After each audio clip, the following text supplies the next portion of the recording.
In this episode of Cincy Lawcast, we will be sitting down with 3 Urban Morgan Institute students who recently went to 3 unique countries. I'll let them explain what their travels taught them about the law, different communities, and how they're bringing all of that back to broaden their education and prepare them for their own future careers.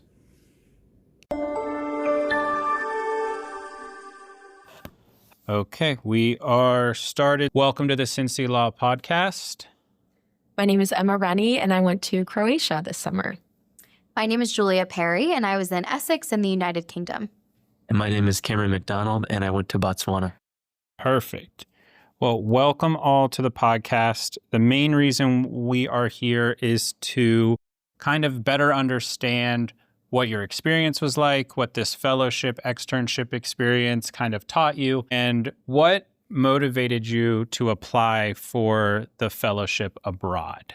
Anyone can start. I can go ahead and start. I had the opportunity in my undergrad time, actually also at UC, to study abroad as well. So I didn't initially know actually that I was going to law school. However, it was something I was interested in, and my study abroad in undergrad, I was in the Netherlands, and I had just a really wonderful experience. I love to travel. I think it teaches you so much outside of the classroom to get to have those sorts of experiences. So I was really interested in looking at law schools and in coming to UC specifically that I could have the opportunity to do that again. So that was kind of what drew me to Urban Morgan and more broadly to UC. And also to kind of this summer program. Similarly to Julia, I didn't actually get to study abroad during undergrad, but I did apply for it, but wasn't able to because of COVID. So I was really seeking that experience in my law school career. My family is also from Croatia and Bosnia, so I didn't know that I was specifically going to go to Croatia. It was just a happy surprise, but I grew up around people not from the United States, so that's always been a large part of my life, and I wanted to have that perspective in my law school career. My motivation really stems from wanting to learn new things from new perspectives, and I didn't have a preference of where I wanted to go. I just wanted to go somewhere new and learn new things from new people, and to do that from a legal perspective is just an opportunity I couldn't pass up. So you guys didn't get to choose your host country or where you went for this experience? I did not choose, but that was partially my own fault because in my application, I requested to please put me anywhere. I didn't mind where it was, and it just so happened to be Botswana, and I couldn't be more grateful for that.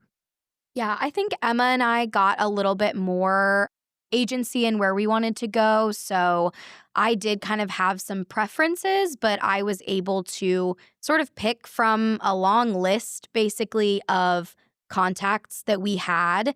And I had a few things that I was looking for in my experience. And really what I was focused on was the work that I would be doing rather than the country, first and foremost. But I kind of appreciated somewhere English speaking just because it makes the experience a bit different than my previous experience. And I was really looking for a supervisor who was kind of aligned in the types of things that I was interested in. So my supervisor outside of working in human rights and international law also had a lot of expertise about public health, which is something that I'm interested in. So I picked out of kind of the list of places that I had based on who really I wanted to work with and what projects I wanted to be able to do while I was abroad. Yeah, like Julia said, there were a couple places that people had gone to in prior years that Professor Lockwood has strong connections with. And I just suggested Croatia, knowing that it could be a place that I could go just because no one had gone previously to Croatia. And Professor Lockwood has connections everywhere.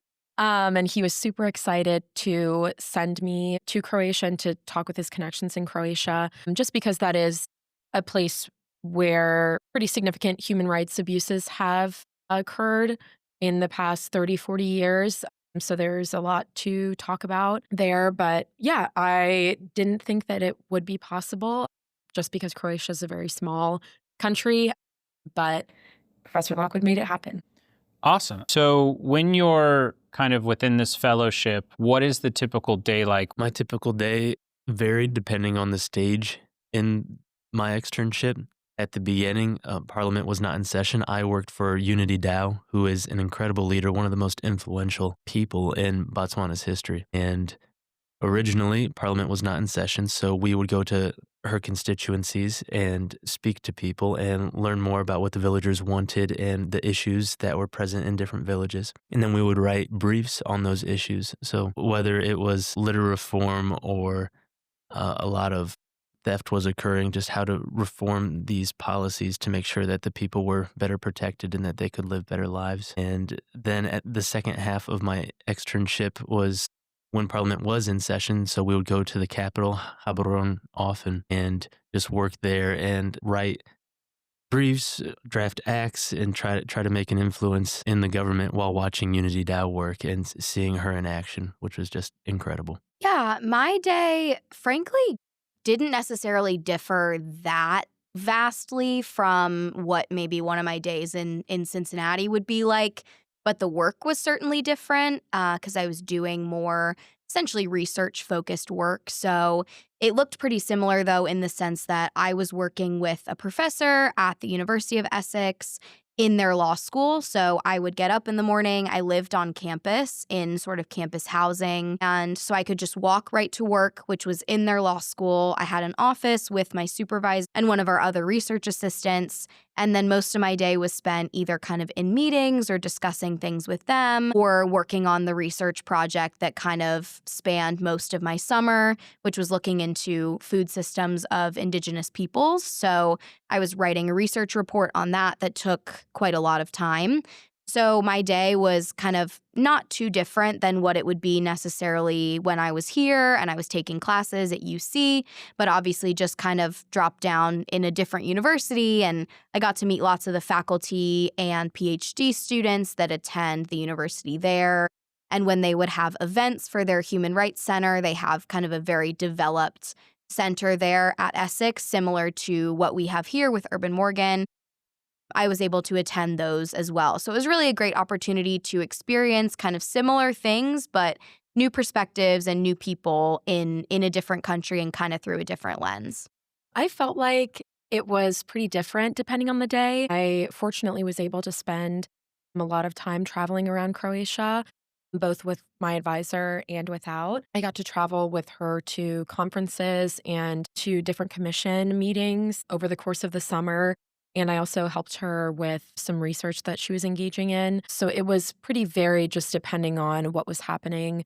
I spent a lot of time talking with her students, and she has a lot of different students from around the European Union and in Croatia. So it was varied just depending on what was happening. Awesome. So I'm assuming you all were within three unique legal systems compared to the United States in most respects. Maybe the United Kingdom possibly be the closest, I'm not sure. But what challenges did you face kind of adapting what your understanding of the legal system has been up to, the United States, and then going to another country and not only learning it, but also trying to participate within it and be a constructive force? What was that like? I had to completely rewire the way I thought. It's an incredibly unique system compared to the United States. It's a dual legal system, which is based off of colonization and the past there from the British who had occupied the area. So it's a mixture of a constitutional, a common law system, and then the traditional customary law system from the people that had originally lived there. And so there's this clash, there's this tension between the constitutional and customary law and how they react with one another and how they try to make it fit in within their legal system while also respecting their traditions within these villages at traditional kotlas, which is where a lot of my meetings took place, which is just the village center where the members of a village speak their mind and where customary courts take place. So there are a lot of differences between those systems, and I could talk about it for a very long time, but it's a big change, and I had to learn a lot quickly to be able to actually write these legal briefs in a coherent way. Yeah, I would say a lot of mine, because my work focused primarily on kind of international standards and laws, the biggest thing for me was not even necessarily the UK legal system, because I wouldn't say that I really did too much with specific United Kingdom laws or, legal topics. It was more so looking through an international lens, like UN bodies, for example. So for me, the biggest kind of learning curve was just learning those because those are not really the classes that we necessarily get to take in 1L. And I didn't have a huge basis of knowledge on what, bodies do control international law and how binding the different things that they do are. So a lot of, kind of the learning that occurred, especially at the beginning for me, was just in learning kind of who can say things and when they say things, what those mean, and kind of how countries have to listen and sort of how those international legal systems function. So that was definitely a lot to learn, but it's really interesting because those sorts of things bind the US in times, sometimes they don't. So it was just kind of neat to be able to learn that in an environment outside of the classroom. And now I am taking, for example, a class that deals with some international issues, and I feel a lot more comfortable and knowledgeable about those because of what I learned the past summer. I think for me, it was most interesting to see how Croatia has adapted over the past 30, 35 years after Yugoslavia broke apart, and to see how their legal system has changed, and also how much cooperation is necessary because Croatia does work so closely with Bosnia and Serbia. And are still adapting things after Yugoslavia broke apart, and so with the European Union. So the country has its own sovereignty, but at the same time, kind of similarly to how we are as states in the US, they do have to listen to directives of the European Union. So that was very different from how we function in the US. What other challenges, or they don't have to necessarily be challenges, they could just be interesting interaction points that you all had? You're not just working, you have a normal life in this country, no matter how maybe culturally similar or different. What are some of those experiences like? It was interesting for me to be in an environment where English is not really being spoken on a daily basis. I'm not completely fluent in Serbo-Croatian, so I was not able to completely communicate. Although a lot of Croatians do speak English, especially in Zagreb, which is the city that I was primarily in. Um, I but that wasn't as much of an issue for me, just because of the hospitality I was shown by my advisor. She really tried to integrate me with her students and really part of her family during the time that I was there, which I was really appreciative of. And it was really interesting to see the regional differences in Croatia. Similarly to in the US, how there are regional differences between the South and the North. Coastal regions of Croatia are culturally very different than the more urbanized regions. So that was, I've been to Croatia before, but had not really gotten the chance to explore around the country. And just to see, just in the US, how there are a lot of differences between people depending on the climate that they live in, and kind of the pace of life that's expected. But yeah. I think a big point for me is that I am a white man and I was the minority for 10 weeks, which normally I'm not, of course. And just having that perspective of being the only white person around most of the day. And there really, from my experience, was no racism. I mean, everyone treated me very well. I mean, there was teasing constantly about the color of my skin, but it was never made with bad intentions or just joking around and being funny about it. And kids were always so curious about the way I looked. And I would use public transport a lot. I'd use public transportation all the time. And my rides would be over an hour almost every single day to and from the capital city. And everyone treated me very well. And there's a mixture of languages. They speak English and Setswana, depending on the person, depending on the area. And people were very kind to me. I would try to speak Setswana. Most of the time I would speak English. And it was a great experience. It was almost shocking how kind people were to me. I didn't really expect that, but that's the way it was. And I'm really grateful for that and for how everyone reacted to me being there. Something that was really interesting for me in my experience as well were the connections that I made with the people at the university that I was at. So their faculty was incredibly diverse, which was very interesting. So my supervisor was from the UK, but then they also had other people who were from the US or from Ireland or Greece or India or all over the place. And same with the PhD students and the research assistants and the other students that I interacted with. So, especially when we come, in the United States from schools that really are all people from the US. Maybe we're from different states, but and as Emma said, that comes with certain differences, but not necessarily as much as different countries within Europe.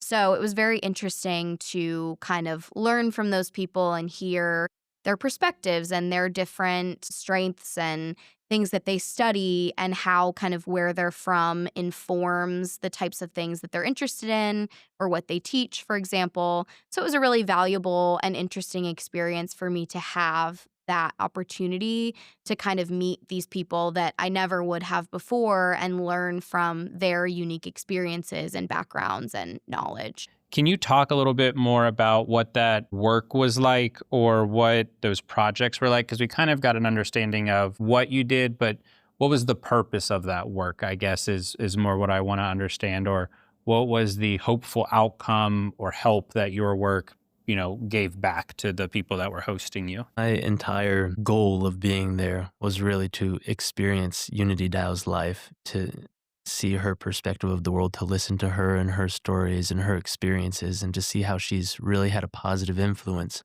on her country. And a lot of the work was really going to Mochudi is the capital in her area. And we would go to different villages around Mochudi and just listen to the people. And a lot of the Kotla meetings, they would take hours and they were all in Setswana. And so a lot of the time I would sit there and really not understand a single thing that was going on until after the fact when UD would inform me on everything that happened and the other interns would let me know what was said, which I appreciated. But then hearing that information twice, basically, and then trying our best to help these people live better lives, to help provide a voice for them in government, and to be able to actually help Unity DAO, who again is an incredibly influential person, just being able to support her and cheer her on and hope for her to be able to make a stand in a government that really does not have much women representation compared to other countries in Southern Africa.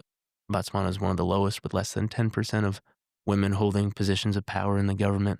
So just getting women's voices heard and getting her voice heard, and because I really think that she has great politics, and so just getting her support was my main goal, and hopefully I helped a little bit. The projects that I was working on, and the main project that I worked on in particular, was really kind of a small piece of a much larger whole project that my supervisor was kind of a very important part in. So the project overall was, a large funded research grant across multiple universities that were all working together. And they were looking into these different kind of indigenous communities and looking at sustainable food systems and sustainable food sources, and specifically things like fishing and farming in very rural communities. So there were a few towns for example, in India and in Canada of indigenous peoples that they were looking at in particular. So this kind of overall project was universities and researchers and professors who were all working kind of on different pieces of it, because there was anything from, public health implications to actually looking at the nutritional value of the foods that these communities were producing. So there were all different types of people who were working on various pieces of this project. And where my piece came in was sort of informing the team and the project group on the international law and human rights implications of the research that they were doing, because a lot of the people working on it were not lawyers. They were trained in other specialties. So my team from Essex and through my supervisor were kind of the human rights people on this project and also the law people on this project. So what I was writing was more of a briefing for people who maybe were not knowledgeable about the law or about kind of international law in particular. And I was informing them sort of how the work that they were doing interacted with international legal standards. So it was kind of one piece of a larger whole project, which was really interesting to kind of learn because I would get to go to the full project meetings that they had. And it was really neat to see the full scope of everything that they were doing and to feel like I was kind of contributing something to that project to move it forward and to hopefully help them as they kind of go on. It's a multi-year, like very large project. So while it's not like I saw it from beginning to end, I certainly was able to contribute something that hopefully helped in kind of their continuation and completion of that project. I had a very similar experience, I would say, to Cameron. I was really just hoping to support my advisor's work while I was there. My advisor, Antonia Petrochusic, she is not only a lawyer, but also a sociologist. So I really enjoyed getting to observe the field research that she was doing, specifically the ethnographic research that she was doing. She worked with a Roma community while I was there to speak with the women about their experiences there. The Roma community in Croatia has been really marginalized by government policy and action. And it was a really great experience to see the work that she was doing to elevate the perspectives of Roma women who are even further marginalized because of their gender. I got to observe the classes that she was teaching with students from all across the EU. Um, and I really wanted to work the whole summer to just support the work that she was doing generally. And she's doing a lot of different research projects, but it was great for me to have like a cross-cultural perspectives heard while I was there. I have had an interest since my undergrad and just also growing up in a family where people have been survivors of ethno-religious conflict and how religious nationalism can lead to ethno-religious conflict. During my undergrad, I wrote a thesis about Christian nationalism, and I was able to deliver a lecture while I was there about Christian nationalism, religious nationalism in general. And I think that's particularly important because Croatia has a very high Catholic population, and some of the religious nationalism sentiments that have been expressed in the US are definitely being adopted there by some Croatians. So I got to speak about the dangers in that. And it was also good for me to hear about the experiences that young women are having in Croatia and particularly in Bosnia, because after the war occurred, it has definitely been a ramping up to what society was prior to that. There's definitely still some infrastructure that's pretty damaged. Um, so it was good to hear how young women are receiving their education and using it to better their communities because that is so important to not have that sort of, I guess, brain drain in Bosnia and Croatia. So, yeah. I'm going to ask this last one as a two-parter because I want you to maybe think about it as that. What skills or what in general do you think you left this experience with compared to, or if it is the same, what you think UMI was intending or the purpose of this intention is for you to leave with? I can go ahead and start. Certainly my writing and research skills were improved just from getting additional experience in doing that. And the writing that I did was different than writing I had done in law school. It was more similar to maybe research papers that I had done earlier. So I felt like it diversified my writing skills a bit more in a legal context. But I also think kind of the biggest thing for me, which is a little bit broader than just kind of like a specific writing skill or technical skill, was sort of just the independence that I felt like I achieved through having this experience. Because even though I had traveled before, I had traveled internationally before, and I had done pieces of that myself, there's something to be said for the fact that, I left and flew to another country across an ocean and was basically by myself for 8 weeks. And having that experience, being able to make connections, obviously, so it's not like I was fully alone, but just kind of the practice of moving somewhere new myself, starting something new, and having the opportunity to kind of just grow through that and recognize the opportunity that the experience was, which was great, and make the most of that both in an academic sense and a skills sense, but also being able to travel and do the sorts of things that I wanted to do in my free time.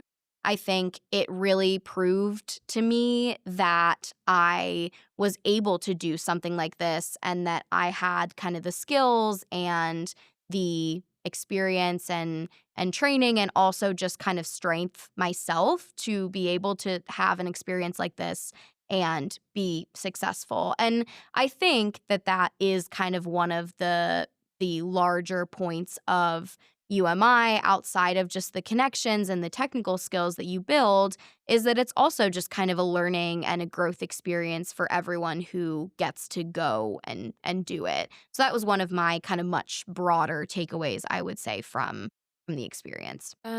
I I think that one of the most important things that I took away from conversations with various people in Croatia was how much the world pays attention to the human rights abuses that are occurring in the United States, especially under the current presidential administration. And while this was an international human rights experience, it really drew my attention more to the human rights abuses that are occurring here.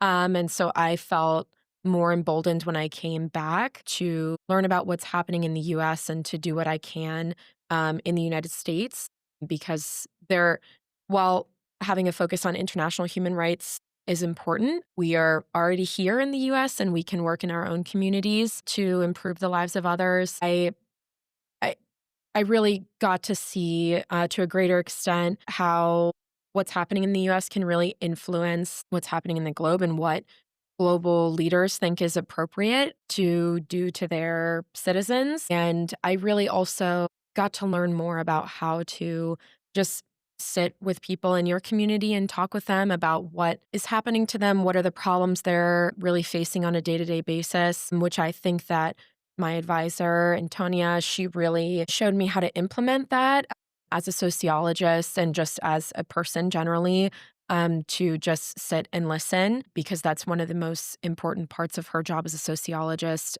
and as a lawyer is to really understand what people are experiencing on a daily basis and how to help them improve their daily conditions. I wasn't quite sure what to expect going in, but I left with a lot of friendships with Unity Dow herself, Nswariseng, Refiwe, Warona, Keba, Mfazi, Buntle, Omatla, Rafael Carizo. These are all people that I met there, and through them I formed my view of Botswana. With them, I had the chance to experience their cultures and travel to other places. We got to visit South Africa together, and we went to Kasane and got to go on a safari. We got to go to Victoria Falls in Zimbabwe and see Namibia and see Zambia and travel to all these places and hear these stories from all these different people from Unity Dow's family and just her stories about her political career and just understanding the country from the perspective of its people. And I think that that's such a rich experience that you can't really duplicate anywhere else. And my opinion of the Urban Morgan Institute is that this is its goal, to not only have these friendships be formed, but to form these friendships with lawyers, with judges, with law students, and to keep these connections and to hold them for the future so that you can broaden your legal perspective and understand how law works in other places, and hopefully you can improve your own legal standards and legal practices and laws potentially in your own country based off of other countries. Briefs that we wrote were based off of, okay, what other countries are using laws that we don't have that can benefit us? And so I think forming these personal connections could really help strengthen your ties to other countries to help benefit your own.